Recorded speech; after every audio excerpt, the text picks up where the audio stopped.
So hello, and let's talk about the grade 8 mathematics for school year. So I'll just be talking about the learning competency, and each learning competency would be one or two videos from me. And each video, maybe I'll put on the code also. If you don't know how to read the code, it's basically the M starts with mathematics 8 for grade 8, and this two is basically the algebra. And then the Roman numeral here talks about the quarter. So we are in the first quarter. The lowercase letters are weeks. And then the number here talks about the learning competency level.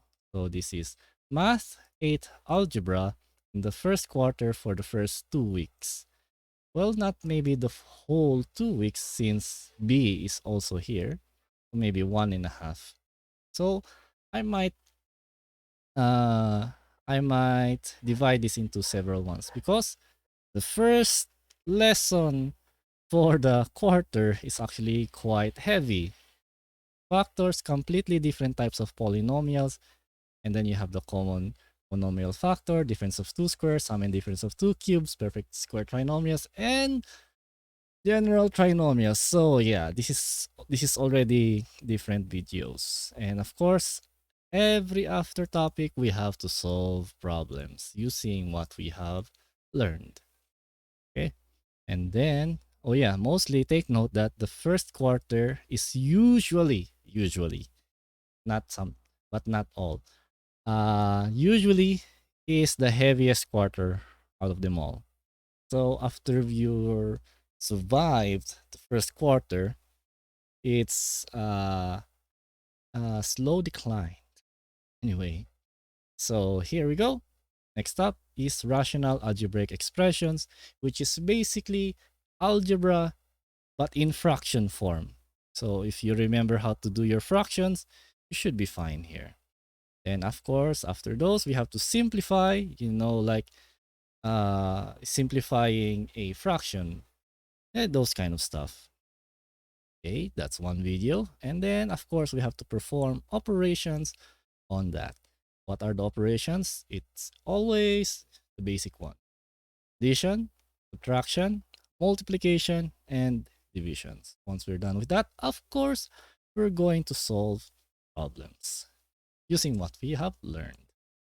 Then we have now the illustrate the rectangular coordinate system and its uses, which is basically the coordinate system, the x and y, and all stuff.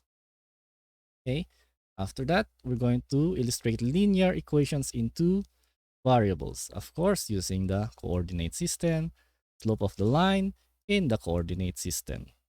This is basically the drawing side of the quarter, and then you get the algebraic side of it. So what you've learned here is basically this.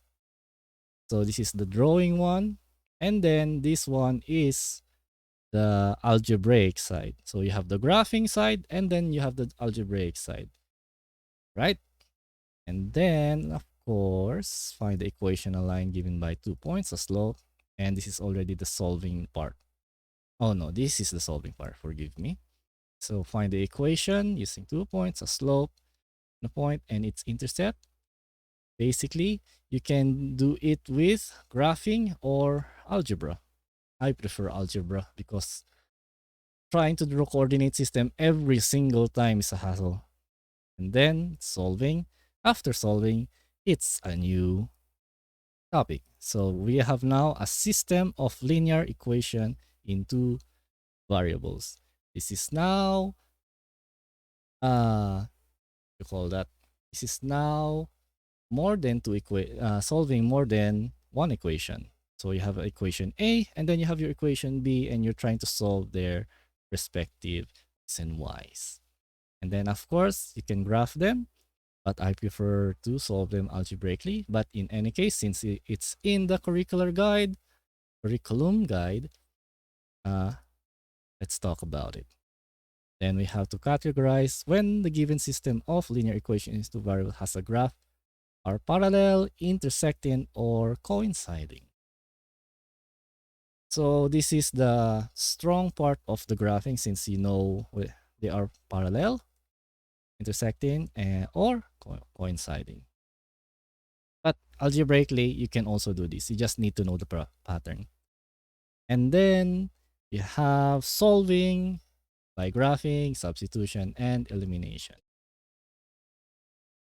If I were to choose which one, it would be elimination first. If not, then substitution. The last thing I would do is graphing because, like I said, drawing coordinate system is a hassle. And of course, you have to solve them. So we have two solving here. So two heavy videos. And then that's the end of the first quarter. Now let's move on to the second quarter, which is a continuation of your algebra. Now we move on to inequalities, which is a tricky topic to discuss and learn. So hopefully when the time when we get here, I'll be good enough to show you and teach you the inequalities. Well, it's basically uh, instead of an equals, you have greater than or less than. Again, with graphing and algebra. So let's just skip those parts. Just pause the video if you want to read all of this. Solving, solving, solving. So we have also systems in linear inequalities. And now we have a new topic, relation and a function. Be honest, this should have been way up with, where is it? Where is it? Where is it? Here we go. Rectangular coordinate system, because these two go hand in hand.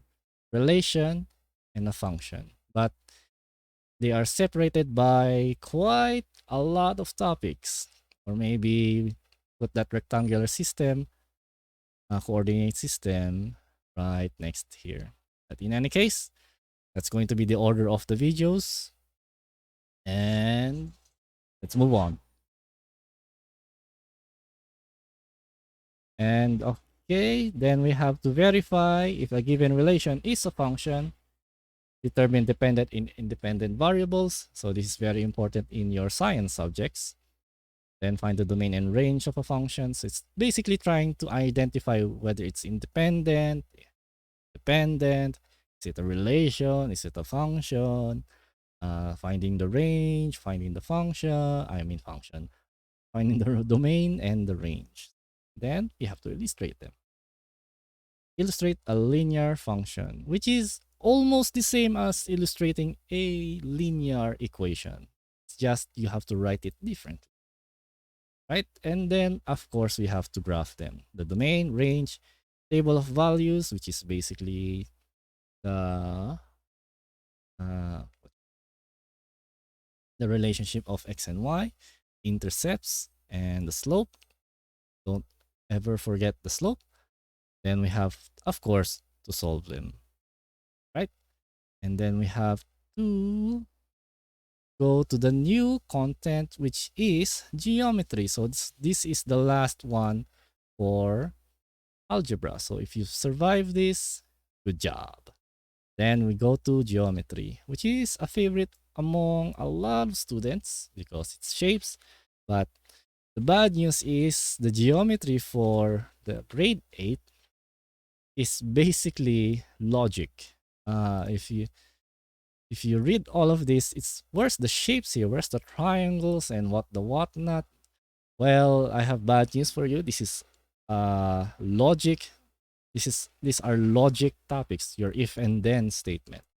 A famous example would be if the floor outside is wet, then it is raining. That kind of stuff.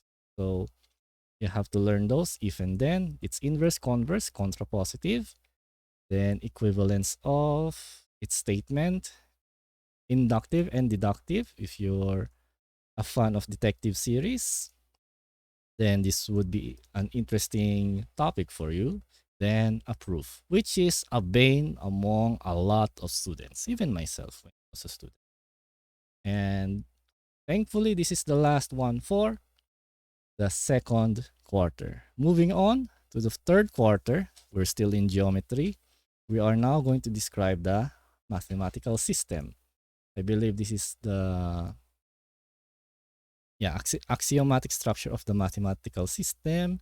Then you have your defined terms and undefined terms. I believe this was already discussed on your grade 7 geometry. So most likely this would be a review.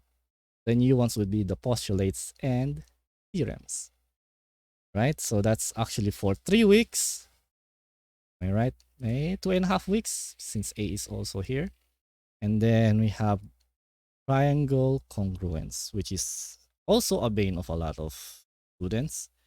This is the equivalent way in algebra. Like if you have your equations in algebra, congruence would be in geometry. So, and then you have the side, angle, side, angle, side, angle, side, side, side. We're going to talk about that in this particular video. And then the corresponding side parts, or the CP, CTC, I believe it's the shortcut of that. There's a lot of proving here and a lot of solving. So this part of geometry is actually quite hard for a lot of students also. But let's try to make it through. And that is for the third quarter. And for the fourth quarter, it's actually really, really short since it's all of this. Okay. After learning about the congruences, we're going to learn about the inequality of triangle. And then apply theorems of triangle inequalities, inequalities in a triangle. I mean, proving inequalities in a triangle, properties of parallel line, cut by a transversal. Oh, this one is a favorite among teachers to teach. Then determine the conditions under which lines and segments are parallel or perpendicular. Which again, if you've mastered your logic by second quarter, then this would be no problem for you. After that, we move on to a completely different animal, statistics and probability. So we have to illustrate an experiment, an outcome, sample space, and event. So this has already been discussed to you in your grade 7, only this time it would be a lot more complicated. Not complicated, it's diving in deeper. Okay.